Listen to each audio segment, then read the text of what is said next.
Lecture number 14 का chapter number 14 का जो लेक्चर नंबर 1 था, जो इससे पहले आप लोगों ने लेक्चर सुना था, पढ़ा था, उस लेक्चर के बाद आज हमारा लेक्चर है लेक्चर नंबर 2। इसके अंदर मैं जब आज जो आप टॉपिक में स्टार्ट करूँगा, ये टॉपिक मेरे पास है फैराडेज लॉ से स्टार्ट करूँगा। फैराडेज लॉ से फैराडेज लॉ तमाम लोगों ने पढ़ा होगा कि फैराडेज लॉ है क्या। तो फैराडेज लॉ दो चीज़ों के दरमियान रिलेशन है, अगर मैं आपको बताऊँ, आपके लिए बात आसान करूँ। किन दो चीज़ों के दरमियान रिलेशन? वो रिलेशन है किसके दरमियान? ईएमएफ और मैग्नेटिक फ्लक्स के दरमियान रिलेशन है। सही। अब आप बोलेंगे सर हमें ईएमएफ तो थोड़ा बहुत याद है। सर ईएमएफ आप हमें बता चुके हैं, ईएमएफ आपने हमें पढ़ाया है, ईएमएफ तो तमाम लोगों को पता होगा। सही है। ईएमएफ यानी पोटेंशियल डिफरेंस जिसको आप बोलते हो, ये ईएमएफ कहला रहा है। अच्छा, मैग्नेटिक फ्लक्स क्या होता है? मैग्नेटिक फ्लक्स की अगर मैं आपसे थोड़ी सी बात करूँ, मैग्नेटिक फ्लक्स मैं आपको बताऊँ। चलो मैग्नेटिक फ्लक्स भी मैं आपको लिख के दिखाता हूँ।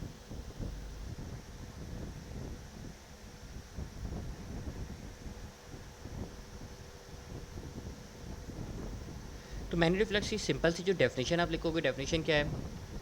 नंबर ऑफ मैग्नेटिक लाइंस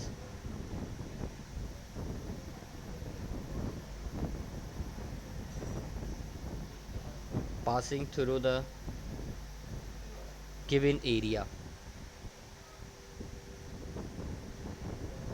मतलब कितनी मैग्नेटिक लाइंस पास हो रही हैं कितने एरिया से। जैसे आपने इलेक्ट्रिक फ्लक्स पढ़ा है ना, सेम वैसे ही यहाँ पे होता है क्या? Magnetic flux. तो फैराडेज लॉ जो है ना, आपके पास इन दो चीज़ों के दरमियान रिलेशन है, यानी मैग्नेटिक फ्लक्स और ईएमएफ के दरमियान रिलेशन। अब रिलेशन है क्या, तो जल्दी से हम इसके बारे में पढ़ते हैं।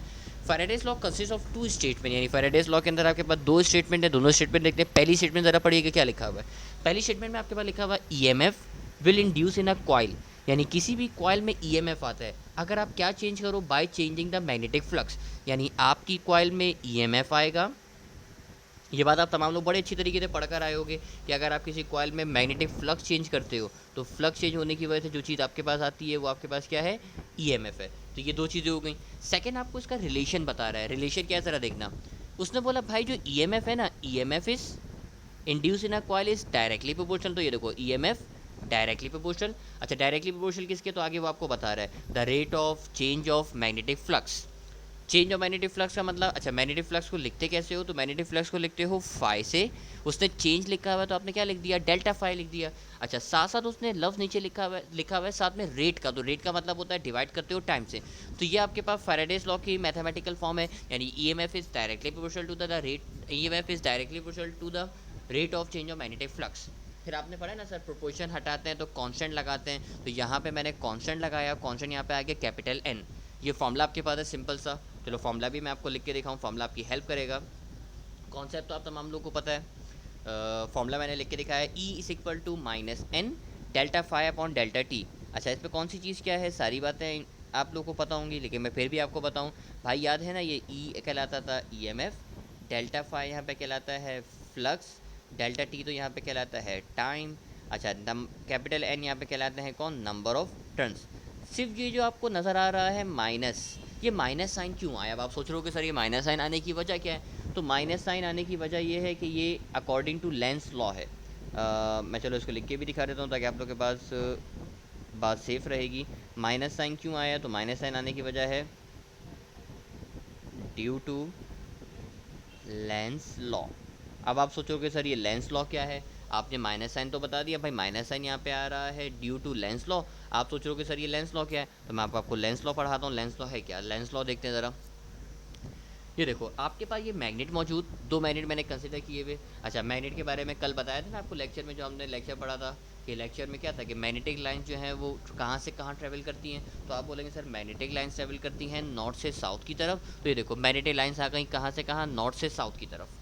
आपने इसके दरम्यान में एक कॉइल को प्लेस कर दिया। ये जो चीज़ आप देख रहे हो येलो कलर की, ये आपको नज़र आ रही है कौन? कॉइल नज़र आ रही है। सही। आपने एक मैग्नेट, दो मैग्नेट लिए, मैग्नेट के दरम्यान आपके पास मैग्नेटिक लाइंस मौजूद हैं। उन मैग्नेटिक लाइंस के दरम्यान में आपने कॉइल को प्लेस किया। अब इस मैग्नेट को आप करीब लेकर आ रहे हैं। ये देखो मैग्नेट को करीब लेकर आ रहे हैं, इसका मतलब अब आप कॉइल में से फ्लक्स चेंज कर रहे हो। ऐसे ही कर रहे हो ना आप। अगर आप इस कॉइल को करीब लेकर आओ, ये देखो आप इस कॉइल को अगर करीब लेकर आओगे तो ये जो एरिया नज़र आ रहा है, इस एरिया में से आप क्या चेंज कर रहे हो? फ्लक्स चेंज कर रहे हो। और आपने पढ़ा है ना सर, अगर आप फ्लक्स चेंज करते हैं तो ईएमएफ आता है, क्योंकि फॉर्मूला है हमारे पास E is equal to N delta phi upon delta T.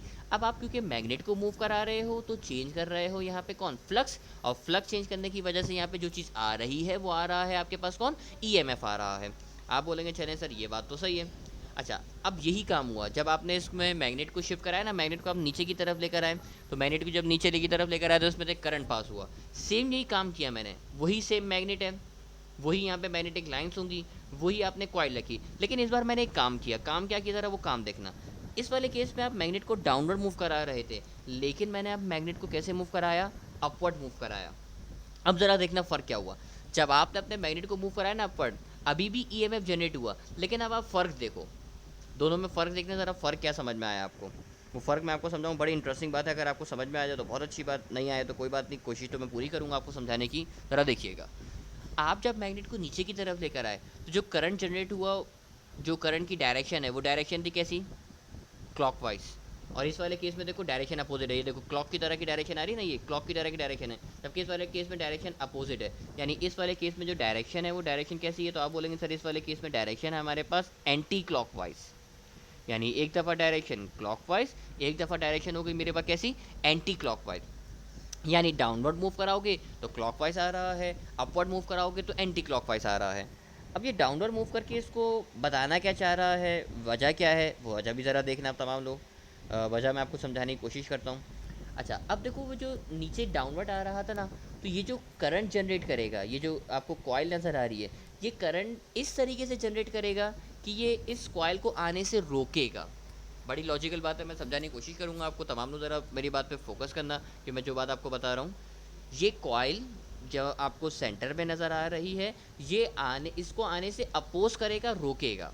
कैसे, अब इस पे से जब करंट पास हुआ ना तो यहाँ पे इसको नॉर्थ फेस बना देगा। यानी कॉइल में जो फेस बनेगा वो कौन सा बनेगा, नॉर्थ फेस। अब देखो नॉर्थ और ये नॉर्थ एक दूसरे को क्या करेंगे, रिपेल करेंगे, नॉर्थ नॉर्थ को रिपेल करेंगे, यानी ये इसको आने से रोकेगा। भाई ये कॉइल आप नीचे लेकर आ रहे थे ना, कॉइल को नीचे लेकर आ रहे थे तो नॉर्थ नॉर्थ को क्या करेगा, अपोज करेगा और इसको आने से रोकेगा। जबकि सेकंड वाले केस में देखो, आप इसको ऊपर की तरफ लेके जा रहे हो, आप इसको उसके ऊपर की तरफ लेके जा रहे हो, तो क्योंकि आप इसको ऊपर की तरफ लेके जा रहे हो, आप फिर दोबारा इसको अपोज करना चाहोगे, आप इसको ऊपर जाने से रोकोगे। तो ऊपर जाने से रोकोगे तो यहाँ पे जो फेस बनेगा वो साउथ बनेगा, क्योंकि साउथ नॉर्थ को क्या करेगा, अट्रैक्ट करेगा, साउथ नॉर्थ को अट्रैक्ट करेगा तो उसको ऊपर जाने से रोकेगा। यानी दोनों सूरतों में जो मकसद था वो मकसद था अपोजिशन, रोकना, उसको फ्लो कराने से रोकना। यानी आप नीचे ला रहे हो, नीचे लाने की कोशिश कर रहे हो तो नॉर्थ नॉर्थ बना रहा है ताकि वो उसको रिपेल करे, जब आप ऊपर लेके जा रहे हो तो वो उसको साउथ बना रहा है ताकि उसको जाने से रोके, यानी अट्रैक्ट करे। अब लेंस लॉ की जो स्टेटमेंट है ना वो सिंपल सी यही स्टेटमेंट है। ज़रा स्टेटमेंट पढ़ना है, लेंस लॉ की स्टेटमेंट है क्या। लेंस लॉ की स्टेटमेंट आपको लिखी हुई, ये लिखा हुआ, इंड्यूस करंट, जो करंट फ्लो हो रहा है, induce current always flow in such a direction. यानी आपका जो लेंस लॉ है वो ये बोलता है कि भाई इंड्यूस करंट, इंड्यूस का मतलब होता है किसी भी चीज़ का आना। अगर मैं उर्दू लफ्ज़ी मानी बताऊँ ना, इंड्यूस का मतलब होता है आना। यानी इंड्यूस करंट, जो भी करंट इंड्यूस होगा वो हमेशा इस डायरेक्शन में फ्लो करेगा टू अपोज द चेंज, यानी उस चेंज को अपोज कर सके, which is giving rise to it, जो उसको लाने की वजह बना। भाई आपने मैग्नेट को मूव कराया जब भी तो वो करंट इंड्यूस हुआ ना, आप मैग्नेट को मूव नहीं कराते करंट इंड्यूस होता ही नहीं। यानी वो उसी को अपोज करेगा जो उसको लाने की वजह बना, यानी जो उसको क्या करेगा, लाने की वजह बनेगा, जो जिसकी वजह से करंट इंड्यूस हुआ उसको अपोज करेगा। तो इस वजह से इस अपोजिशन की वजह से आप हर फॉर्मूले के साथ जो है ना माइनस साइन लगा दो। जैसे अभी हमारे पास फैराडेस लॉ का फॉर्मूला था ना, E is equal to N delta phi upon delta T, EMF induce होगा, बिल्कुल सही बात, लेकिन जो साइन आएगा वो साइन आएगा किसका, माइनस का। अच्छा, ये जो मैं बात कर रहा हूँ ना आपसे, मैं बहुत शॉर्ट करके बात कर रहा हूँ। ये लेंस लॉ का जो लेक्चर है ये पूरे एक मतलब पूरे क्लास का लेक्चर होगा, लेकिन बहुत शॉर्ट करके मैंने आपसे बात करी, क्योंकि ये फिर according to law of conservation of energy है और बहुत सारी बातें होंगी आपसे। लेकिन क्योंकि इतनी सारी बातों की ज़रूरत नहीं है, एप्टीट्यूड में आपसे कोई लॉजिक नहीं पूछेगा, बहुत हो गया आपसे लेंस लॉ की स्टेटमेंट पूछ लेगा, या जो मैं छोटी छोटी सी बातें अभी बता रहा हूँ वो पूछ लेगा, क्योंकि इसकी लॉजिक इतनी आती नहीं, तो मैं ज़्यादा डेप में नहीं जा रहा। और अगर डेप में पढ़ने का शौक है तो लेक्चर में आपका इसका डिफरेंट लेक्चर चाहिए होगा तो आप मुझसे मांग लीजिएगा, मैं आपको लेक्चर दे दूँगा कि लेंस लॉ होता किस वजह से, क्या इसकी टेक्निकल इश्यूज़ हैं, वो फिर बाद में डिस्कस करेंगे, वो सेकेंडरी क्लास में आपको बता चुके हैं, अभी इतना टेंशन लेने की आपको ज़रूरत नहीं। अच्छा, अब जो बात है ना भाई, क्लॉकवाइज अगर डायरेक्शन करंट जनरेट होगा, यानी क्लॉकवाइज करंट अगर जनरेट होगा तो जो फेस बनेगा वो फेस होगा हमारे पास कौन सा, नॉर्थ फेस बनेगा। और अगर एंटी क्लॉकवाइज करंट फ्लो होगा तो वो जो फेस बनेगा वो क्या बनेगा, साउथ फेस बनेगा। आप सिर्फ इतनी सी बात याद रखो, आप लेंस लॉ की स्टेटमेंट याद करो। लेंस लॉ की स्टेटमेंट याद करने के बाद मैंने जो आपको दो छोटे छोटे से की पॉइंट बताया ना, अगर क्लॉकवाइज करंट फ्लो करेगा तो वो नॉर्थ फेस होगा, और अगर एंटी क्लॉकवाइज करंट फ्लो होगा तो वो कैसा फेस होगा, साउथ फेस होगा। तो ये छोटी सी बात थी जो मैंने आप लोगों से शेयर करी। मेरे ख्याल में आप लोगों को ये सारी बातें याद रहेंगी। दो चीज़ें मैंने आप लोगों को पढ़ा दी, एक मैंने आपको बता दिया फैराडेज लॉ, एक मैंने आपको बता दिया क्या, लेंस लॉ। इसके बाद आगे बढ़ते हैं। अब आप देखो यहाँ पे आपके पास जो है ना दो कॉइल नज़र आ रही हैं। आप देखो यहाँ पे दो कॉइल्स आपको नज़र आ रही होंगी। आप लोगों ने शायद ये बातें पढ़ी भी हो, नहीं पढ़ी तो मैं आपको बताऊँ। देखो एक कॉइल कहलाती है यहाँ पे आपके पास प्राइमरी कॉइल, और एक कहलाती है आपके पास कौन सी कॉइल, सेकेंडरी कॉइल। तो आपके पास दो तरह की कॉइल हो गई, एक कहला रही है आपके पास प्राइमरी कॉइल, एक कहला रही है आपके पास सेकेंडरी कॉइल। अब आपने यहाँ पे सपोज करो इस जगह पे आपने रियोस्टेट को कनेक्ट कर दिया। रियोस्टेट आप लोगों ने शायद कॉलेज के अंदर देखा हो, कॉलेज के अंदर एक apparatus होता है, कुछ इस किस्म का apparatus होता है, और ऊपर इस तरीके से ऐसे स्लाइड लगी हुई होती है जो उसको वो मूव करा सकते हो, आप इसको स्लाइड करा सकते हो, इस तरह से होता है जिसको आप इस तरीके से लेफ्ट और राइट जो है ना स्लाइड कराते हो। तो ये रियोस्टेट होता है जो कि आपके पास जो है ना करंट को वेरी करता है, यानी रेजिस्टेंस को चेंज करके करंट को वेरी करता है, तो ये रियोस्टेट कहलाता है। तो ये दो तरह की कॉइल है।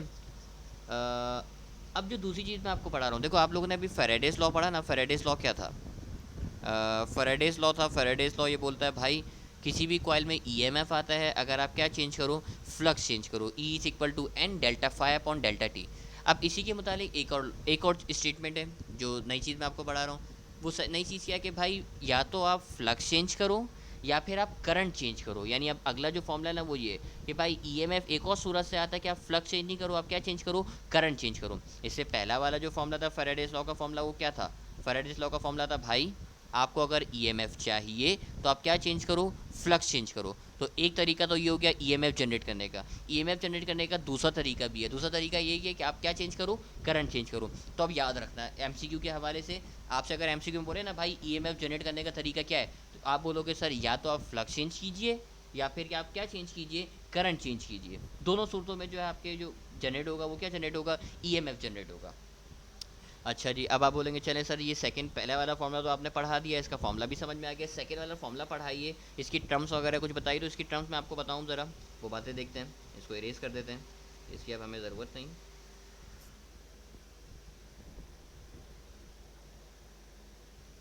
ओके, अब आप देखो अगर आप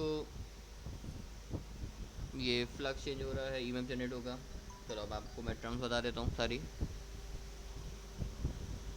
अच्छा जी, आप लोगों ने लाजमी तौर पे एक चीज़ का नाम सुना होगा, और ये नाम कहलाता है आपके पास सेल्फ इंडक्शन। सही है। अब देखो सेल्फ इंडक्शन, अब दो लफ्ज़ है ना, इंडक्शन, इंडक्शन का मतलब है इंड्यूस, और इंड्यूस का मतलब ये बताया था ना आना, किसी भी चीज़ का जनरेट होना, आना, उसको इंडक्शन यानी इंड्यूस से निकले, इंड्यूस का मतलब आना, किसी भी चीज़ का जनरेट होना। सही है। अब अगर आप किसी कॉइल में, आपके पास एक कॉइल थी, ये कॉइल नज़र आ रही, आपने इस कॉइल में अगर करंट चेंज किया, क्या चेंज किया, करंट, यानी the rate of change of current. अगर आप किसी भी कॉइल में करंट चेंज करते हो तो आपके पास क्या आता है, ईएमएफ आता है। ये पहले तो स्टेटमेंट आप ज़रा जहन में बिठाओ कि भाई किसी भी कॉइल में आप क्या चेंज करो, करंट चेंज करो, तो उस कॉइल में आपके पास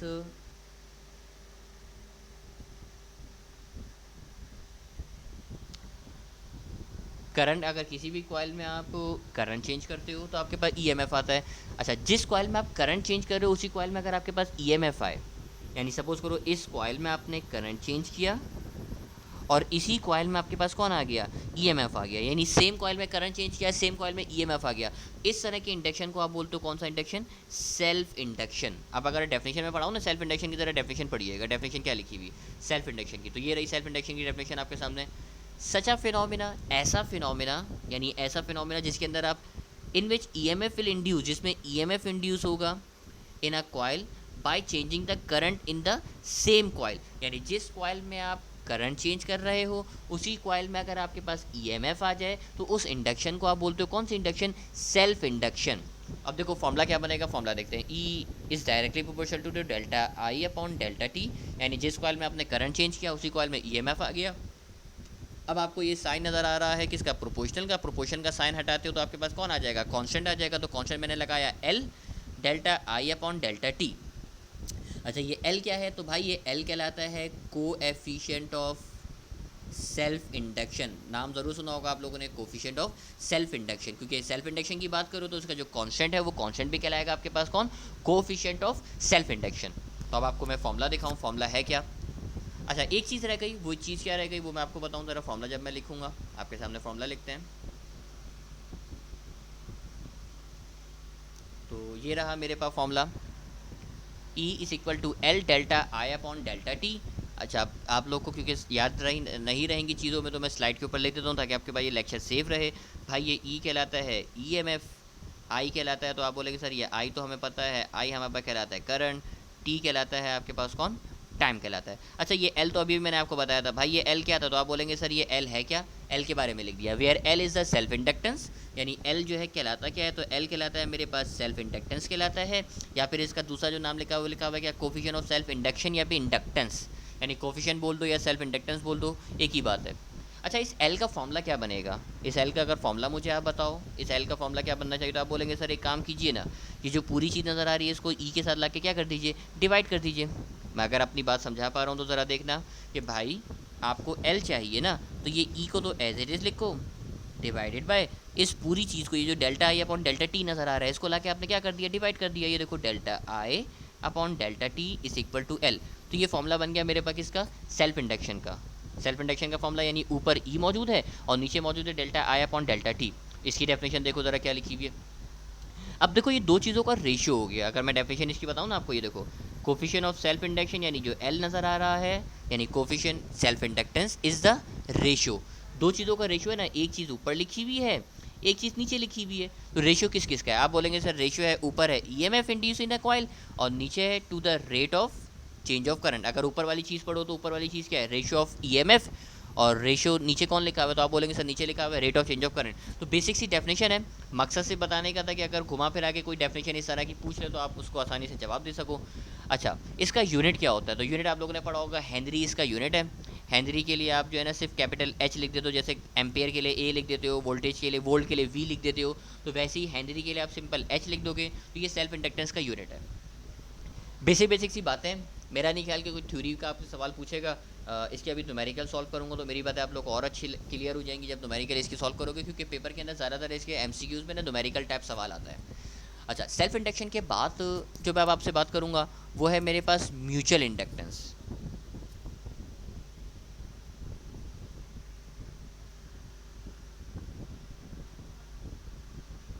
अगर आप लफ्ज़ देखते हो म्यूचुअल का, तो म्यूचुअल का मतलब तो देखो लफ्ज़ पता होगा ना, कंबाइन, दो चीज़ों की वजह से म्यूचुअल होता है ना, म्यूचुअल अकाउंट है। म्यूचुअल का मतलब होता है यानी होता है म्यूचुअल अंडरस्टैंडिंग, यानी दो लोग के आपस में अंडरस्टैंडिंग है। तो म्यूचुअल का मतलब कंबाइन, सिंपल अगर मैं बात करूँ आपसे तो यही बात ज़रा देखना।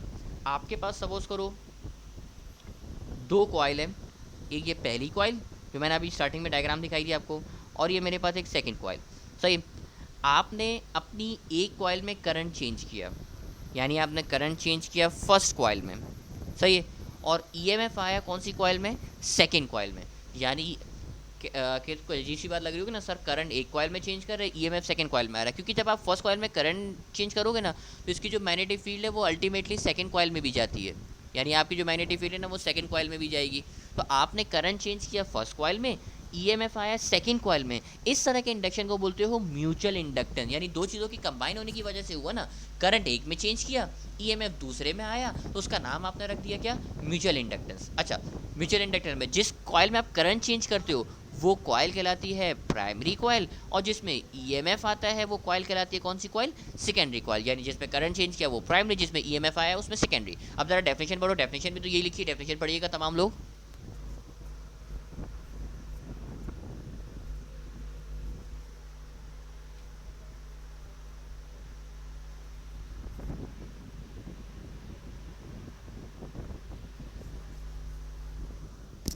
डेफिनेशन में आपके पास लिखा भाई, सच अ फिनोमेना, ऐसा फिनोमेना जिसके अंदर ईएमएफ इंड्यूस हो यानी such a phenomena in which EMF will induce in secondary coil, यानी ईएमएफ जो है वो कौन सी कॉइल में आएगा, सेकेंडरी कॉइल में आएगा, जबकि आपने जो करंट चेंज किया है वो करंट चेंज में चेंज किया है प्राइमरी कॉइल में।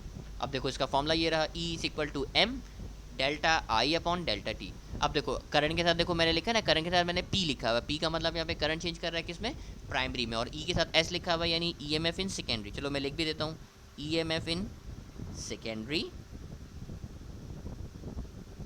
और डेल्टा आई पी का मतलब हो जाएगा, आप बोलेंगे सर ये हो जाएगा करंट इन प्राइमरी।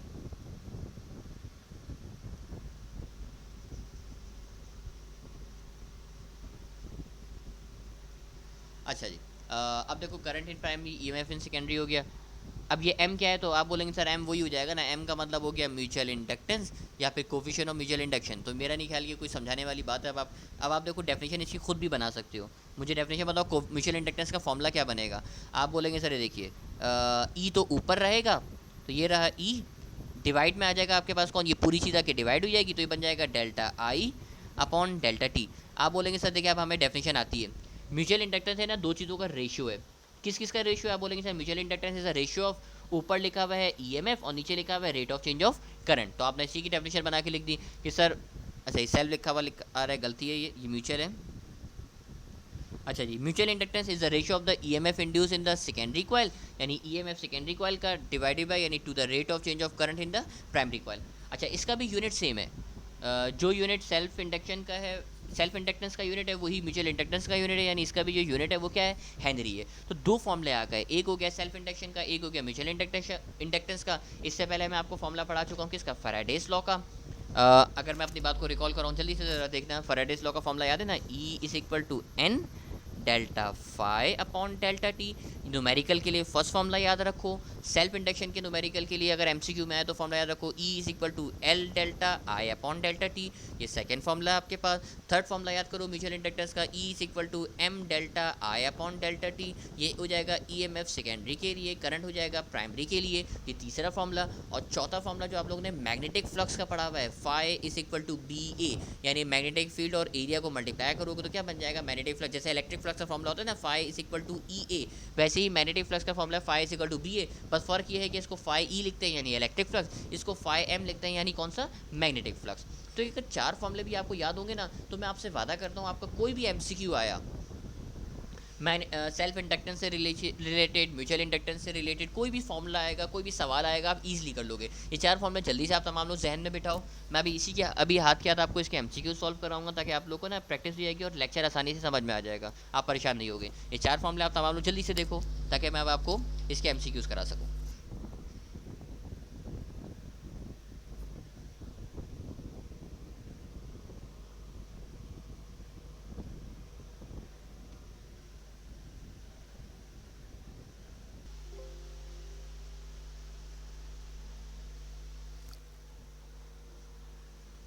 ओके, आपके पास एक सवाल आ रहा, सवाल को सॉल्व करना है और सवाल का जवाब लेकर आना है। चलो ये सवाल मैं आपको खुद सॉल्व कराता हूँ, तवल्लु ज़रा पहले मेरी बातें सुनना। उसने आपसे बोला an EMF of 5 milli volt, EMF आपको दे रहा है 5 मिली वोल्ट, आपने लिखा E is equal to 5 milli volt. देखो अब आप जीनियस इंसान हो, आप तमाम लोग जीनियस हैं। मिली हटाने का तरीका है कि मिली को हटा के आपने लिख दिया 10 की पावर -3 और आगे आ गया मेरे पास volt. Induce in a coil when in a nearby place another coil the current changes by 5 ampere. Current change आपको बता रहा है 5 एम्पेयर, तो आपने लिखा delta I is equal to 5 ampere in 0.1 second. तो टाइम आपको दे रहा है delta T is equal to कितना, 0.1 सेकेंड। और आपसे बोल रहा है म्यूचुअल इंडक्टेंस निकाल के दिखा दो, यानी एम निकाल के दिखा दो। आप बोलेंगे सर अगर ये म्यूचुअल इंडक्टेंस चाहिए तो ईएमएफ हो जाएगा सेकेंडरी में, करंट हो जाएगा प्राइमरी में। अब सवाल देखो कितना सिंपल सा सवाल है, कुछ भी नहीं करना, सिर्फ फॉर्मूला अप्लाई करना और आंसर लेकर आना। ये देखो E is equal to M delta I upon delta T, ये हो जाएगा प्राइमरी, ये हो जाएगा सेकेंडरी। वैल्यूज पुट कर दो आप यहाँ पे सिंपल, ई एस की जगह पे रखोगे 5 एक्सपोनेंट -3, एम आपको चाहिए, और म्यूचुअल इंडक्टेंस की जगह जो आपको नज़र आ रहा है तो आपने यहाँ पे भी रख दिया कितना,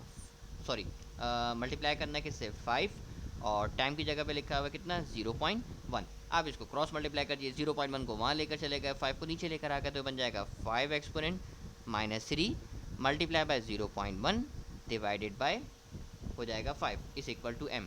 अब आप इसको सॉल्व कर लीजिए, सॉल्व करोगे तो आंसर क्या हो जाएगा, आप बोलेंगे सर ये देखिए 5 से ये 5 तो हो गया कैंसिल, तो आंसर बचा मेरे पास m का कितना है, m is equal to 0.1 exponent minus 3 henry. अब ज़रा गौर से देखो कि आपको कोई ऑप्शन नज़र आ रहा है 0.1 एक्सपोनेंट माइनस 3, तो आप बोलेंगे सर नज़र नहीं आ रहा, लेकिन दो ऑप्शन में ये m लिखा हुआ है और m शो करता है किसको, मिली को शो करता है। ऐसी है ना, m किसको शो करता है, मिली को शो करता है।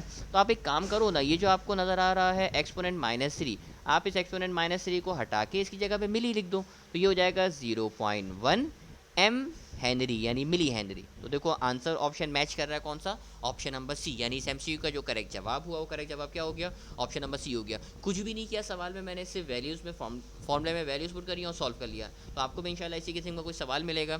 सवाल आसान था, समझ में आ गया होगा तमाम लोगों को सवाल ये। इस सवाल को देख के इसी से रिलेटेड चलो एक और सवाल मैं अब आपको शेयर कर रहा हूँ। इस सवाल को सॉल्व करना, मुझे इसका जवाब बताना है। ये रहा सवाल जी। आप खुद कोशिश करोगे फार्मूला एडजस्ट करके, नहीं होगा तो फिर मैं आप लोगों को इंशाल्लाह सॉल्व कराऊंगा।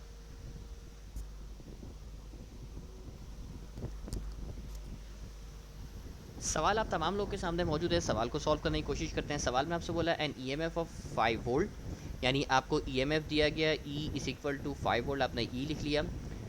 इन 100 टर्न्स, 100 टर्न्स का मतलब N is equal to capital N is equal to 100 turns in 0.02 second, यानी डेल्टा टी की वैल्यू हो गई मेरे पास 0.02 सेकेंड्स। और आपसे बोल रहा है मैग्नेटिक फ्लक्स बता दो, यानी चेंज ऑफ फ्लक्स बता दो। तो चेंज ऑफ फ्लक्स का मतलब है डेल्टा फाई निकाल के दिखा दो। अब देखो चेंज ऑफ फ्लक्स का जो फॉर्मूला है ना वो फैराडेज लॉ का फॉर्मूला है। अगर मैं आपको लिख के दिखाऊँ फैराडेज लॉ का फॉर्मूला ये रहा, फैराडेज लॉ। और फैराडेज लॉ का जो फॉर्मूला है वो है E is equal to N delta phi upon delta T. Values को पुट कर दो। देखो ई की जगह पे आ जाएगा आपके पास 5, एन की जगह पे आ जाएगा 100, डेल्टा फाई आपको चाहिए और टाइम की जगह पे आ जाएगा 0.02। 0.02 को वहाँ लेके चले जाओ, 100 को यहाँ नीचे लेकर आ जाओ, तो ये बन जाएगा आपके पास क्या, delta phi is equal to 5 multiply by 0.02 divided by 100। अब इसको सॉल्व कर लीजिए आप। अगर सॉल्व करना नहीं आता तो अभी तक हैरत की बात है, दिमाग लगाओ। ये देखो ये हो जाएगा 5 मल्टीप्लाई बाय 0.02 को आप लिख सकते हो 2 मल्टीप्लाई बाय 10 की पावर -2। अगर आपको थोड़ी सी नॉलेज होगी तो आप शायद मेरी बात समझ सको, ऐसे लिख सकते हो ना आप तमाम लोग। भाई 0.02 है, डेसिमल को अगर आप 2 दफ़ा शिफ्ट कराओगे, ये देखो डेसिमल को 2 दफ़ा शिफ्ट कराया 1 2 दफ़ा शिफ्ट कराया तो बच जाएगा 2 एक्सपोनेंट -2।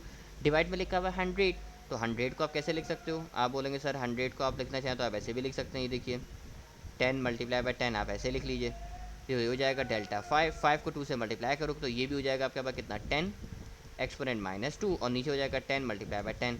10 से 10 कैंसिल, इस 10 को ऊपर लेकर आ गए। 10 को ऊपर लेकर आओगे तो देखो 10 की पावर -2 पहले से लिखा हुआ था, ये बन जाएगा 10 की पावर -1, तो आंसर आ जाएगा 10 की पावर -3। और इसका जो यूनिट होता है वो यूनिट होता है वेबर, यानी मैग्नेटिक फ्लक्स का जो यूनिट होगा वो यूनिट सिंपल हो जाएगा आपके पास क्या, वेबर।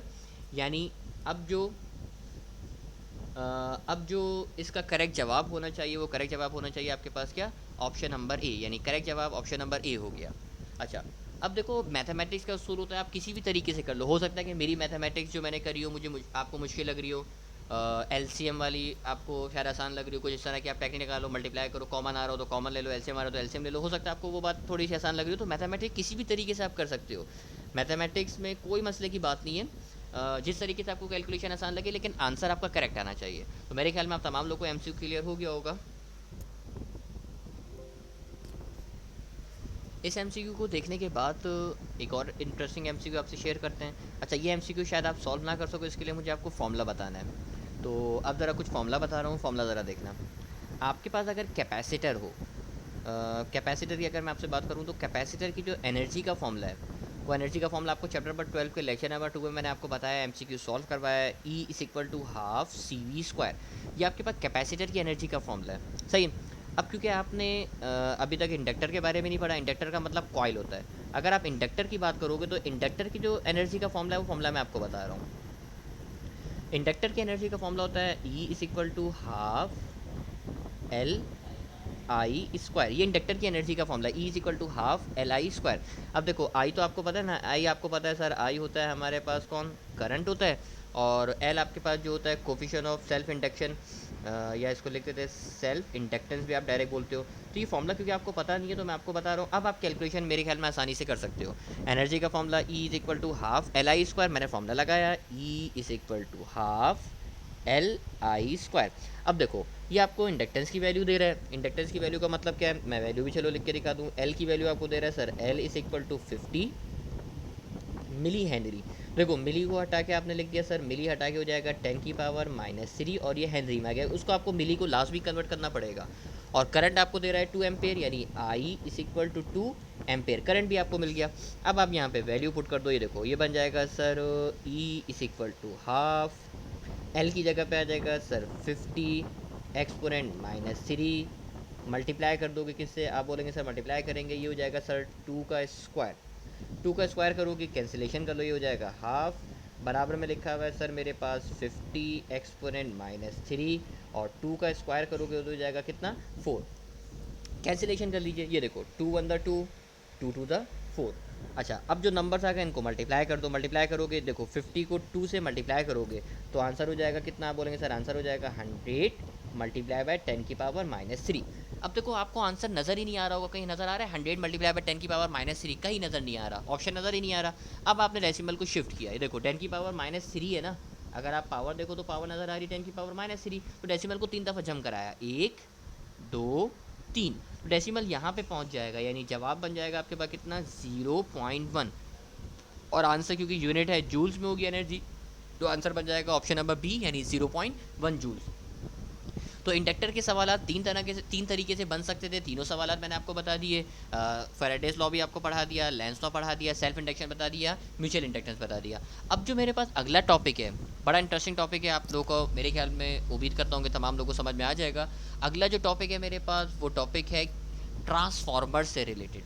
तो ट्रांसफार्मर में क्या क्या होता है, सारी बातें आप लोगों को देखो इस डायग्राम में बड़ी आसानी से समझ में आ जाएंगी, ट्रांसफार्मर में होता क्या क्या है। ट्रांसफार्मर में अगर आप देखोगे तो आपके पास ये जो चीज़ नज़र आ रही है ये मेटल कोर कहलाता है, जिसको आप आयरन कोर भी बोलते हो। मेटल या आयरन का कोर होता है, यानी मेटेलिक फ्रेम जिसको आप बोलते हो। अच्छा इसके ऊपर दो तरह की कॉइल्स होती हैं। एक कॉइल देखो आपको नज़र आ रही है, ये जो फर्स्ट कॉइल नज़र आ रही है जिसमें करंट आ रहा है, तो ये कॉइल आपके पास कहलाती है कौन सी कॉइल, ये कॉइल कहलाती है प्राइमरी कॉइल। और जो सेकंड नज़र आ रही है इस कॉइल को आप बोलोगे सर ये कॉइल कहलाएगी हमारे पास कौन सी, सेकेंडरी कॉइल।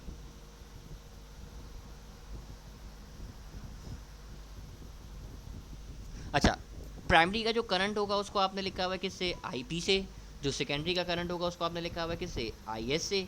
अच्छा नंबर ऑफ टर्न जो प्राइमरी के होंगे उसको आपने लिख दिया किससे, एनपी से लिख दिया, और जो नंबर ऑफ टर्न सेकेंडरी के होंगे उसको किससे लिख दिया आपने, एनएस से लिख दिया। कुछ बेसिक बेसिक सी बातें आपके पास लिखी हुई हैं। ट्रांसफार्मर करता क्या है, ट्रांसफार्मर के जल्दी से बारे में देखते हैं। ट्रांसफार्मर डेफिनेशन बढ़िएगा ज़रा क्या है। डेफिनेशन में आपकी बड़ी आसान सी बात लिखी हुई भाई, transformer is an electrical device, एक इलेक्ट्रिकल डिवाइस है। काम क्या करती है, which help us to increase और डिक्रीज अल्टरनेटिंग ईएमएफ, यानी या तो वो इंक्रीज़ करती है ईएमएफ को या फिर डिक्रीज़ करती है ईएमएफ को। ये जो लफ्ज़ है ना, ये लफ्ज़ बड़ा इंटरेस्टिंग है, ये काम करती है अल्टरनेटिंग ईएमएफ पे। अच्छा ईएमएफ भी दो तरह के होते हैं, एक आपने पढ़ा होगा अल्टरनेटिंग एसी और डीसी, नाम ज़रूर सुना होगा आपने, दो तरह के ईएमएफ के नाम सुने होंगे, दोनों तरह के बताऊं। एक आपने पढ़ा होगा एसी, मैट्रिक क्लास में शायद नाम सुना हो, और एक आपने पढ़ा होगा डीसी। तो ये एसी क्या होता है, डीसी क्या होता है। अच्छा ये एसी और डीसी है, आप कुछ और नहीं समझिएगा। एसी और डीसी के बारे में अगर मैं आपसे बात करूँ ना, तो ये मैं आपको चैप्टर नंबर 16 में थोड़ा बहुत इसका आइडिया कराऊंगा। ये आपको मैंने अभी पढ़ाया नहीं है, ये मैं आपको पढ़ाऊंगा इंशाल्लाह चैप्टर नंबर 16 के अंदर। जब मैं आपको इलेक्ट्रॉनिक्स का चैप्टर पढ़ाऊंगा तो अल्टरनेटिंग करंट, डायरेक्ट करंट दोनों के बारे में बताऊँगा। अभी मैं नहीं बता रहा, वरना फिर बात लेंदी हो जाएगी, बताने का कोई फ़ायदा नहीं है। अच्छा ट्रांसफार्मर का जो प्रिंसिपल है, प्रिंसिपल ज़रा देखिएगा। ट्रांसफार्मर का प्रिंसिपल है works on the principle of mutual inductance, mutual inductance के ऊपर काम करता है। याद है ना, म्यूचुअल इंडक्टेंस में दो तरह की कॉइल होती थी। एक कॉइल होती थी आपके पास प्राइमरी, यानी प्राइमरी में करंट चेंज करते थे आप, अगर मेरी बात आपको याद आ जाए। ये म्यूचुअल में दो तरह की कॉइल होती थी, एक होती थी आपके पास प्राइमरी और एक होती थी आपके पास सेकेंडरी। तो उसी की प्रिंसिपल पे काम करता है ट्रांसफार्मर। आप तमाम लोग प्रिंसिपल ट्रांसफार्मर का याद रखना। अच्छा अब इसके कुछ फॉर्मूले हैं, ये फॉर्मूले मैं आपको बताऊं। पहला फॉर्मूला जो आप लोगों ने पढ़ा होगा वो फॉर्मूला है E P upon E S is equal to N P upon N S, यानी ये ई कहला रहा है आपके पास ई एम एफ और एन कहला रहा है आपके पास नंबर ऑफ टर्न्स। अच्छा अब देखो आप एक बात पे ज़रा गौर करो, वो गौर क्या करो, देखो पी ऊपर लिखा है, अगर आप पी देखो यानी ई पी और ये एन पी, यानी पी वाले दोनों ऊपर ऊपर लिखे हुए हैं। अगर आप गौर करो देखो ये भी पी नज़र आ रहा है, ये भी पी नज़र आ रहा है, यानी दोनों दोनों ऊपर ऊपर लिखे हुए हैं, यानी ई पी भी ऊपर लिखा हुआ है और एन पी भी ऊपर लिखा हुआ है, यानी दोनों का आपस में रिलेशन हो गया डायरेक्ट। अच्छा देखो नीचे ई एस लिखा हुआ है, आप देखो नीचे ई एस लिखा हुआ है तो नीचे लिखा हुआ है एन एस। इसका मतलब दोनों का जो रिलेशन है वो रिलेशन है डायरेक्ट, यानी पी यानी ई पी ऊपर है तो एन पी भी ऊपर, ई एस नीचे है तो एन एस भी नीचे। इसका मतलब अगर आप नंबर ऑफ टर्न्स बढ़ाओगे तो क्या बढ़ेगा, ई एम एफ बढ़ेगा। ज़रा स्टेटमेंट पढ़ेगा, ये स्टेटमेंट क्या लिखी हुई है, EMF will increases with increase of number of turns in the secondary coil, यानी EMF बढ़ेगा, आपका जो EMF है वो इंक्रीज होगा। इंक्रीज कब होगा, अगर आप क्या बढ़ाओगे, नंबर ऑफ टर्न्स बढ़ाओगे, क्योंकि दोनों का डायरेक्ट रिलेशन हो गया। इसको आप ऐसे भी लिख सकते हो, यानी EMF और नंबर ऑफ टर्न्स का आपस में रिलेशन कैसा है, डायरेक्ट है। अच्छा अगला फॉर्मूला देखो, अगला फॉर्मूला क्या लिखा हुआ है, अगला फॉर्मूला लिखा हुआ है E P upon E S is equal to I S upon I C, I S upon I P. अच्छा ये देखो फिर दोबारा ई एम एफ है, जबकि आई आपके पास क्या है, करंट है। आप बोलेंगे सर बात तो सही है, ये आई ऐसा हमारे पास करंट है। अच्छा अब इस फॉर्मूले पे ज़रा गौर करो, अगर आप मेरी बात पे गौर कर सको कि भाई इस फॉर्मूले के मुताबिक देखो आपस में रिलेशन अब इन्वर्स आ रहा है। क्यों, क्योंकि देखो ई पी ऊपर लिखा हुआ है और आई पी ऊपर लिखा हुआ है, नीचे लिखा हुआ है, जबकि ई एस नीचे लिखा हुआ है तो आई एस ऊपर लिखा हुआ है। यानी इस वाले केस में दोनों का रिलेशन आपस में इन्वर्स हो गया। इन्वर्स हो गया यानी एक चीज़ बढ़ाओगे तो दूसरी चीज़ कम होगी। तो ज़रा पढ़ो क्या लिखा हुआ है, E M F will increases, E M F बढ़ेगा अगर आप डिक्रीज करोगे किसको, करंट को डिक्रीज करोगे। यानी अब देखो रिलेशन इन्वर्स हो गया ना, अगर आपको ई एम एफ ज़्यादा चाहिए तो करंट को कम करना पड़ेगा। यानी इसके मुताबिक ई एम एफ और करंट का जो रिलेशन है वो कैसा है, इन्वर्स है। दोनों रिलेशन मैं आपको ट्रांसफार्मर के लिए बता रहा हूँ। अच्छा जो सेकंड वाला फॉर्मूला है ना, इस फॉर्मूला की मैं खास बात बताऊँ, ये फॉर्मूला सिर्फ और सिर्फ एप्लीकेबल होगा अगर आपका ट्रांसफार्मर आइडियल होगा। यानी ये सेकंड फॉर्मूला आप इस्तेमाल करते हो जब आपका ट्रांसफार्मर आइडियल हो या फिर उसकी एफिशिएंसी 100% हो। यानी ये सेकंड फॉर्मूला आप कभी भी एमसीक्यू में इस्तेमाल नहीं करना जब तक वो आपको ये ना बोले कि आपका ट्रांसफार्मर आइडियल है या फिर एफिशिएंसी 100% है। अगर इन दोनों में से कोई भी एक बात कर दे ना तो आप सेकंड फॉर्मूला इस्तेमाल कर लो, क्योंकि सेकंड फॉर्मूला जब मैंने ड्राइव किया ना, आपके नोट्स में ड्राइव भी हुआ होगा, ड्राइव इसी शर्त पे किया है कि ट्रांसफार्मर आइडियल हो या फिर उसकी एफिशिएंसी 100% हो। और आपको याद होगा एफिशिएंसी का फॉर्मूला भी आप लोगों ने पढ़ा है, एफिशिएंसी का फॉर्मूला पढ़ा है ना, P S upon P P, यानी पावर ऑफ, अगर मैं पी एस के बारे में बताऊँ तो ये पी एस कहलाता है पावर ऑफ सेकेंडरी कॉइल। और आप बोलेंगे सर पीपी तो हमें पता है, तमाम लोग जानते होंगे, पाकिस्तान पीपल्स, आगे नहीं बोलूँगा मैं। तो ये पीपी वही वो नहीं है, अगर आप वो सोच रहे हो तो ये पीएस कहलाता है पावर ऑफ, सॉरी पीपी कहलाता है पावर ऑफ प्राइमरी।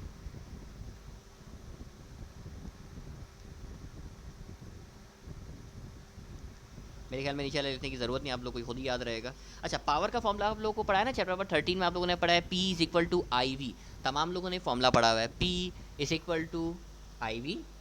अच्छा अब क्योंकि आप वोल्टेज नहीं लिख रहे, आप क्योंकि इसको ईएमएफ ले लिख रहे हो, तो ये फॉर्मूला बन जाएगा पी इज इक्वल टू आई ई। सही है। अब देखो अगर प्राइमरी की बात करूँगा तो ये जाएगा पी पी आई पी और ई पी, और अगर सेकेंडरी की बात करूँगा तो फॉर्मूला बन जाएगा पी एस आई एस और ई एस। तो देखो फॉर्मूला आ गए, पी पी का पी एस का फॉर्मूला आ गया P S is equal to I S E S, और पी पी का फॉर्मूला आ जाएगा P P is equal to I P P. P किया मैंने, कुछ भी नहीं किया भाई, बड़ी आसान सी बात आप लोग को मैं दोबारा बता दूँ। ये देखो पावर का फॉर्मूला है P is equal to I V, आप फॉर्मूला में क्योंकि वोल्टेज नहीं लिख रहे ई एम एफ लिख रहे हो तो बन जाएगा पी इजिकल टू आई ई। तो सबको मैंने पी एस कर दिया, P S I S E S और पी पी आई पी और ई पी। तो ये कुल मिला के आपके पास 5 फॉर्मूले हैं। ट्रांसफार्मर से रिलेटेड कोई भी एमसीक्यू आएगा ना, आप इन सिंपल से 5 फॉर्मूलों की मदद से ना आप आराम से सॉल्व कर लोगे। ये 5 फॉर्मूले जल्दी से आप तमाम लोग याद करो, मैं आपको अब इसके एमसीक्यू सॉल्व करना सिखाता हूँ जल्दी से।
अब देखो मैंने ईपी के साथ लिखा हुआ है, यानी प्राइमरी के साथ लिखा हुआ है इनपुट और सेकेंडरी के साथ लिखा हुआ है आउटपुट। अब देखो ईएमएफ जो है ना इंक्रीज़ कर रहा है, ईएमएफ क्या कर रहा है, इंक्रीज़ कर रहा है, यानी उसका आउटपुट ज़्यादा होगा। ईएमएफ इंक्रीज़ कर रहा है, आउटपुट ज़्यादा होगा, यानी ईएस ज़्यादा होगा, जबकि ईपी क्या होगा, कम होगा। तो ये पहला रिलेशन सही है। पहला रिलेशन याद रखना कि भाई स्टेप अप में हमेशा ई एस ज़्यादा होता है और ईपी क्या होता है, कम होता है। अब क्योंकि ई एम एफ और नंबर ऑफ टर्न्स दोनों का रिलेशन डायरेक्ट है, तो जैसे ई एस ज़्यादा है वैसे ही एन एस यानी नंबर ऑफ टर्न भी सेकेंडरी के क्या होंगे, ज़्यादा होंगे। और तीसरा रिलेशन करंट का है, तो याद है ना ई एम एफ और करंट का रिलेशन इन्वर्स है, तो इसका रिलेशन अपोजिट हो जाएगा।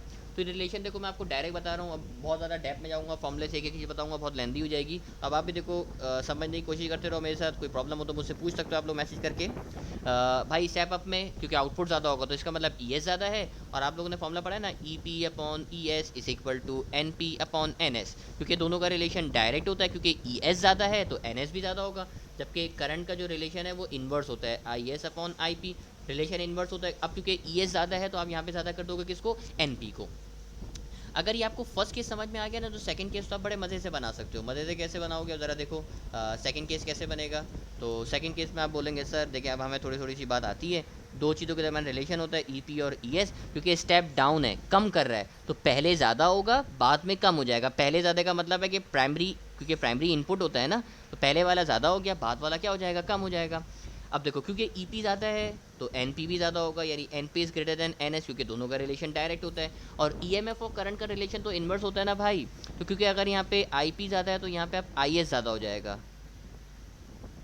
तो ये रिलेशन आप लोग याद रखना है, बड़ी हेल्प करेंगे आप लोग स्टेप अप स्टेप डाउन में। एमसीक्यू में यही आता है कि भाई स्टेप अप में किसके टर्न ज़्यादा होंगे, स्टेप अप में किसके ईएमएफ ज़्यादा होगा, स्टेप अप में किसका करंट ज़्यादा होगा। तो अगर आपको ये बातें याद रही ना, तो आपके एक आधा एमसीक्यू अगर आएगा तो आप बड़ी आसानी से कर लोगे। तो ट्रांसफॉर्मर के आपको फॉर्मूले बता दिए, ट्रांसफॉर्मर में आपको टाइप्स बता दी, स्टेप अप बता दिया, स्टेप डाउन बता दिया। अब कुछ इसके एमसीक्यूज़ को सॉल्व करते हैं।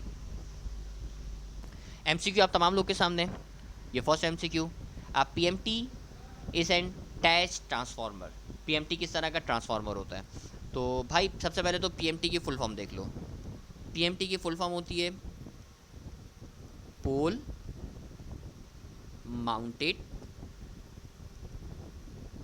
ट्रांसफार्मर, यानी वो ट्रांसफार्मर जो पोल पे लगा हुआ हो, पोल पे माउंट हुआ हुआ हो, उसको आप बोलते हो पोल माउंटेड ट्रांसफार्मर। अच्छा, पोल माउंटेड ट्रांसफार्मर की तो आपके पास डेफिनेशन हो गई। अच्छा जी, अब पीएमटी करता क्या है, पीएमटी काम ये करता है कि वो 440 वोल्ट को कम करके कर देता है कितने, 220 वोल्ट में, क्योंकि आपके घरों में आता है 220 वोल्ट आता है और पीछे जो पावर सप्लाई में आ रहा होता है वो 440 वोल्ट आ रहा है। अब देखो ये कम कर रहा है, डिक्रीज़ करा ना, तो इसका मतलब ये हो गया कौन सा, स्टेप डाउन हो गया। तो इसका मतलब पीएमटी जिस तरह का ट्रांसफार्मर है, पीएमटी जिस तरह का ट्रांसफार्मर है वो ट्रांसफार्मर कौन सा है, तो आप तमाम लोग मुझे जवाब देंगे सर पीएमटी जो ट्रांसफार्मर है वो है स्टेप डाउन ट्रांसफार्मर। यानी इस एमसीक्यू का जो करेक्ट जवाब होना चाहिए वो करेक्ट जवाब क्या होना चाहिए, स्टेप डाउन होना चाहिए। तो मेरे ख्याल में बड़ा आसान सा एमसीक्यू था, तमाम लोगों को समझ में आ गया होगा।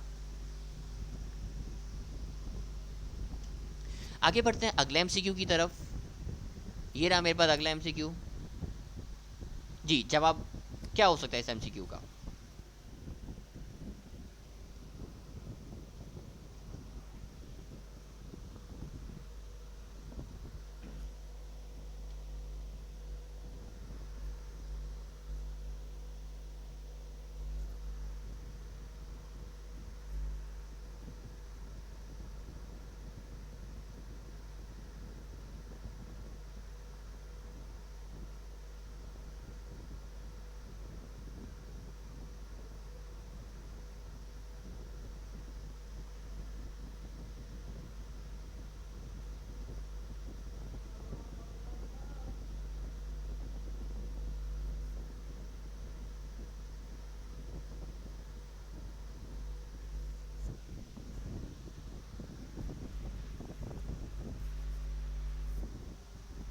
एमसीक्यू बड़ा सिंपल सा सवाल में हमसे बोला भाई transformer is an electrical device to change a given.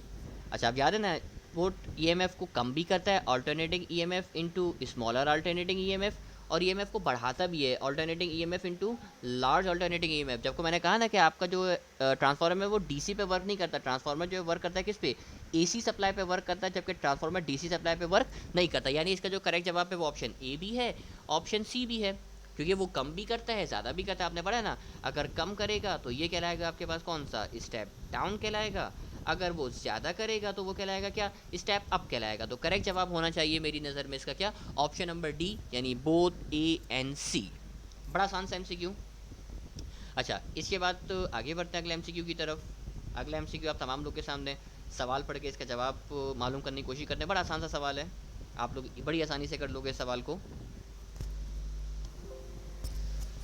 सवाल में आपसे बोला गया number of turns in the primary coil in a transformer is 200, यानी आपको एनपी दे रहा है कितना 200, और आपसे बोला number of turns in the secondary coil is 10, यानी एनएस दे रहा है आपको कितना 10 दे रहा है। If 240 volts are apply to the primary, यानी ईएमएफ दे रहा है प्राइमरी का कितना 240, और आपसे बोल रहा है ईएमएफ बता दो किसका, सेकेंडरी का, यानी ईएस बता दो। मेरे ख्याल में इससे आसान सवाल अब आपके लेवल पे नहीं होगा। ये देखो EP upon ES is equal to NP upon NS, कुछ भी नहीं करना भाई, से वैल्यूज़ को तो पुट करना है। देखो ईपी की जगह पे आ जाएगा कितना 240 डिवाइडेड बाई ईएस। अच्छा जी, एनपी की जगह पे आ जाएगा कितना, आप बोलेंगे सर एनपी की जगह पे आ जाएगा कुछ भी नहीं, ये देखिए 200 डिवाइडेड बाई एनएस की जगह पे आ जाएगा कितना 10 आ जाएगा। कैंसिलेशन कर दिए, देखिए 0 से ये 1 0 क्या हो गया कैंसिल, ईएस को वहाँ भेज दिया, 20 को नीचे बुला लिया, तो ये हो जाएगा 240 divided by 20 is equal to ES. आप बोलेंगे सर बात तो सही है भैया, 1 0 से 1 0 और कैंसिल, क्या बच गया, E S is equal to 24 upon 2, ये देखिए 2 2 अंदर 2 2 अंदर 2 2 टू द 4। तो मुझे बताओ इससे आसान कैलकुलेशन क्या होगी, 12 वोल्ट इसका जवाब है ना। मैंने कैलकुलेटर यूज़ किया ना कुछ किया, सिंपल सी कैलकुलेशन है, आपने जवाब लेकर आ गए, जवाब आया आपके पास कितना वोल्ट 12 वोल्ट। तो इसी किस्म के बेसिक सवाल आपके टेस्ट में आएंगे, बहुत मुश्किल कोई सवाल नहीं आएगा। चलो एक और सवाल मैं शेयर करता हूँ ट्रांसफार्मर का आप लोगों से। ट्रांसफार्मर का ही सवाल देखिएगा और मुझे इसका जवाब बताइएगा, इसका जवाब क्या हो सकता है।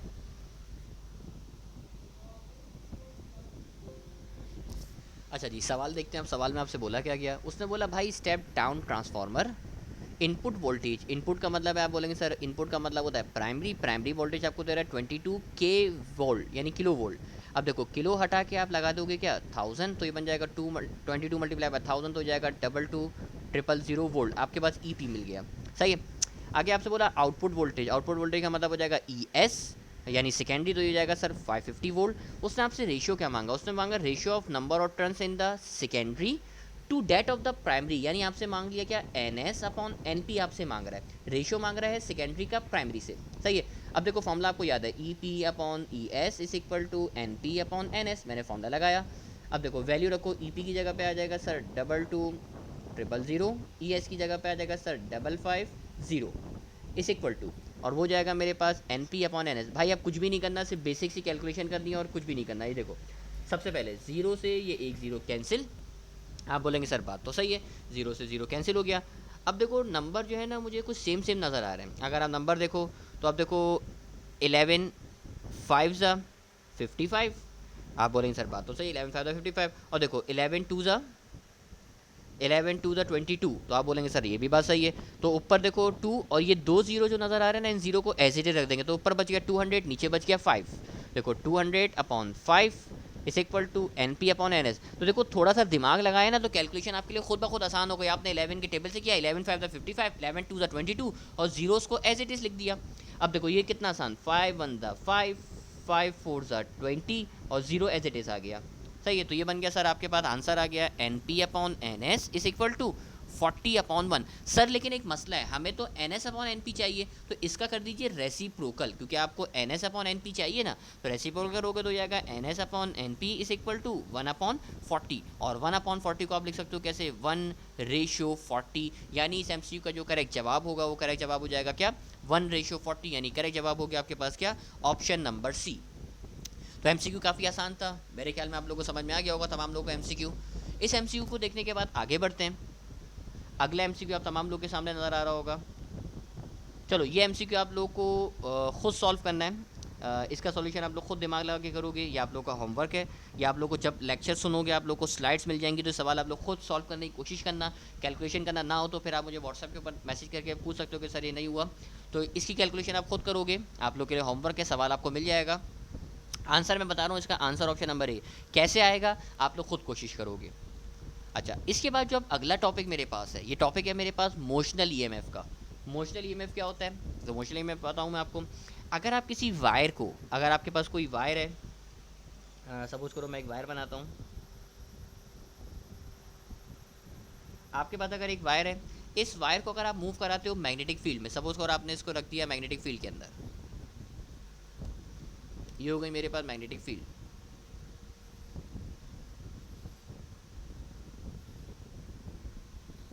आपने इसको प्लेस कर दिया मैग्नेटिक फील्ड में। अब अगर इस वायर को आप मूव कराते हो मैग्नेटिक फील्ड में, आपने इस वायर को मूव कराया मैग्नेटिक फील्ड में, अब देखो लिखा हुआ है an EMF is induce in a wire, आपके किसी वायर में ईएमएफ आ जाए due to the motion of a wire, यानी अगर आप किसी वायर को मूव करा रहे हो किसमें मैग्नेटिक फील्ड में, तो उस ईएमएफ को आप बोलते हो मोशनल ईएमएफ। और इसका फॉर्मूला आपने पढ़ा होगा E is equal to minus V B L sine theta. Formula सिर्फ आप याद रखो, कोई भी सवाल आएगा आप इजीली सॉल्व कर लोगे।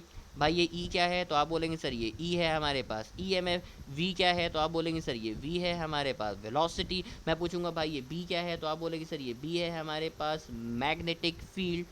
आप बोलेंगे सर बात तो सही है। और ये एल क्या है, तो आप मुझे जवाब देंगे सर ये एल है हमारे पास लेंथ। तो मोशनल ईएमएफ का आपसे फॉर्मूला याद रखो, डेफिनेशन आपके सामने लिखी हुई है, कोई सवाल है तो आप एमसीक्यू आसानी से सॉल्व कर लोगे। मोशनल ईएमएफ के टॉपिक के बाद अब जो मेरा लास्ट टॉपिक है इस चैप्टर का वो है मेरे पास एसी जनरेटर। तब आप लोगों ने पढ़ा होगा एसी जनरेटर।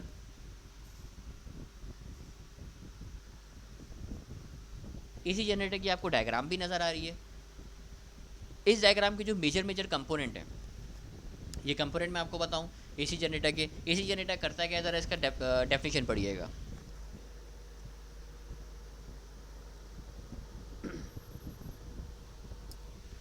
एसी करंट की डेफिनेशन में वाज़े आपके सामने लिखा हुआ है AC generator is an electromechanical device. Electromechanical का मतलब है कि मैकेनिकल का मतलब है इसमें रोटेशन भी है। मैकेनिकल डिवाइस हर वो डिवाइस जिसमें रोटेशन हो या मूव करे तो वो मैकेनिकल डिवाइस कहलाती है। इलेक्ट्रो का मतलब ये इलेक्ट्रिसिटी जनरेट कर रहा है, सही। तो इलेक्ट्रोमैकेनिकल डिवाइस है यानी इलेक्ट्रिसिटी जनरेट कर रहा है रोटेशन की मदद से, तो इसको आप बोलते हो AC generator which generate alternating EMF and current, यानी ईएमएफ और करंट जनरेट करता है। अब इसकी जो मेजर कंपोनेंट्स हैं वो कंपोनेंट्स में बताऊँ उससे पहले आपको हेडिंग जो नज़र आ रही है वो है प्रिंसिपल की। इसका प्रिंसिपल क्या है, तो प्रिंसिपल पढ़िएगा क्या लिखा हुआ है। It works on the principle of Faraday's law of electromagnetic induction, यानी ये वर्क करता है कि इस पे फैराडेज लॉ पे। प्रिंसिपल याद रखना, मैंने ट्रांसफार्मर का प्रिंसिपल भी आपको बताया है, मैंने प्रिंसिपल आपको बताया कि इसका फैराडेज लॉ का। अच्छा, अब इसके कंपोनेंट जो देख रहे हो, पहला कंपोनेंट आपको नज़र आ रहा है क्या, फील्ड मैग्नेट, यानी एसी जनरेटर के अंदर जो चीज़ नज़र आ रही है ये देख रहे हो ना, आपको बने हुए नज़र आ रहे हैं। चलो कलर चेंज करते हैं। ये जो देख रहे हो ये मैग्नेट कहलाते हैं, इसको उसने नाम रखा है क्या, फील्ड मैग्नेट। अच्छा, ये मैग्नेट भी देखो कॉनकेव शेप में है। आप अगर मैग्नेट देखोगे ना, ये मैग्नेट है कैसे, कॉनकेव शेप में। कॉनकेव शेप में क्यों रखते हो, मैं इसका भी रीज़न आपको दूँ। मैग्नेट आप कॉनकेव इसलिए कर दो ताकि आपको जो मैग्नेटिक फील्ड है वो मैग्नेटिक फील्ड कैसे मिले, यूनिफॉर्म मैग्नेटिक फील्ड मिले। यानी फील्ड मैग्नेट को कॉनकेव करते हो ताकि आपको जो फील्ड मिले वो कैसे मिले, यूनिफॉर्म फील्ड मिले। चलो मैं फील्ड ही लिख देता हूँ, पूरा अल्फाज आएंगे नहीं। अच्छा जी, सेकंड जो चीज़ आपको नज़र आ रही है यहाँ पे, जो चीज़ आप यहाँ पे इस्तेमाल करते हो वो है आपके पास आर्मेचर। आर्मेचर और थर्ड जो चीज़ नज़र आ रही है वो है कॉइल। अब देखो ये जो आपको कॉइल नज़र आ रही है ना, आप इसको सिलेंडर के ऊपर माउंट करते हो। यहाँ पे सिलेंडर आपको नज़र नहीं आ रहा, आप करते क्या हो, आप एक सिलेंडर लेते हो, इस सिलेंडर के ऊपर आप जो है ना कॉइल को बाउंड करते हो। इस तरीके से आप कॉइल आपने ली,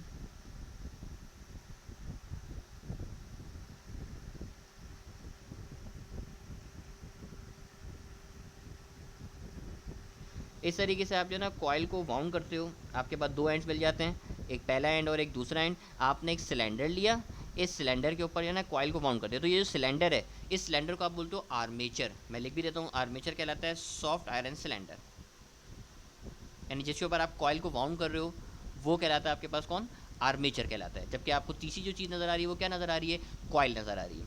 अच्छा जी, इसके बाद जो अगली चीज़ इस्तेमाल करते हो वो है स्लिप रिंग, और पाँचवीं चीज़ है आपके पास कौन, कलेक्टिंग ब्रशेस।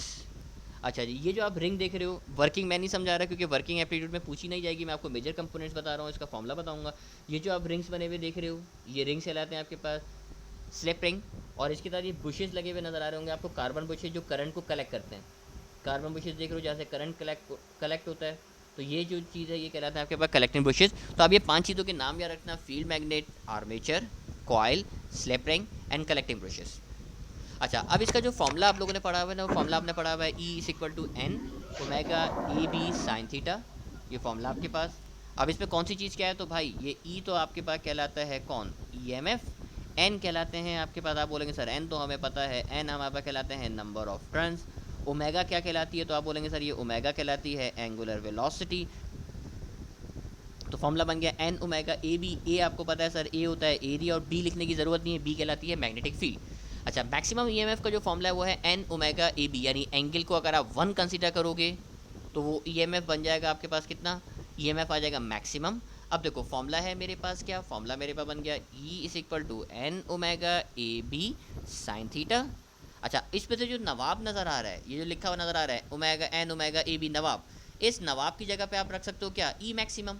यानी आपने इस नवाब को हटाया, इसकी जगह पे रख दिया ई मैक्सिमम। अब देखो इसकी जगह ई मैक्सिमम रखोगे तो फॉर्मूला क्या बन जाएगा, आप बोलेंगे सर ये लिखा हुआ था, देखिए एन ओमेगा ए बी लिखा हुआ था, इसकी जगह पे आ जाएगा ई मैक्सिमम, तो ये फॉर्मूला बन जाएगा E is equal to E maximum sine theta. तो इन दोनों के दरमियान रिलेशन हो गया, यानी ईएमएफ और मैक्सिमम ईएमएफ के दरमियान रिलेशन, और ये फॉर्मूला मेरे पास बन गया E is equal to E max of sine theta.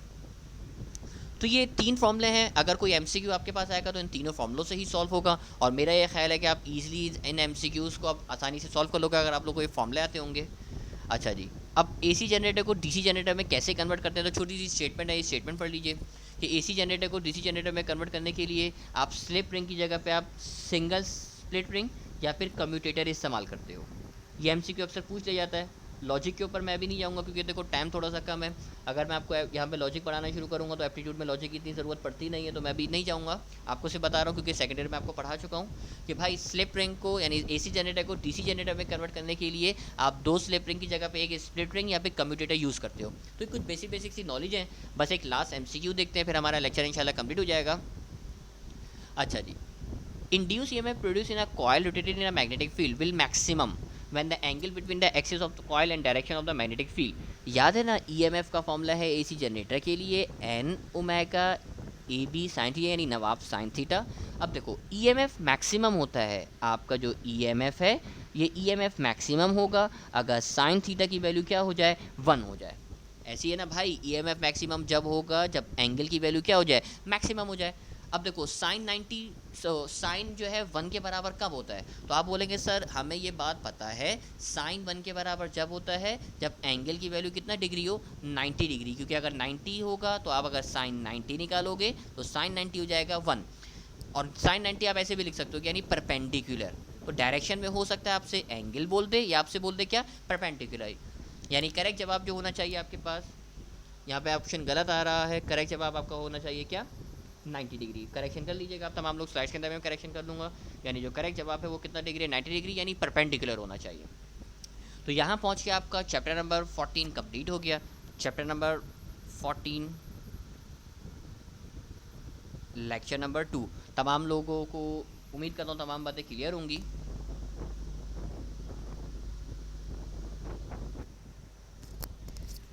Lecture अपना कंप्लीट करते हैं चैप्टर नंबर 14 का। तमाम लोग अपना ख्याल रखिएगा। अल्लाह हाफिज़।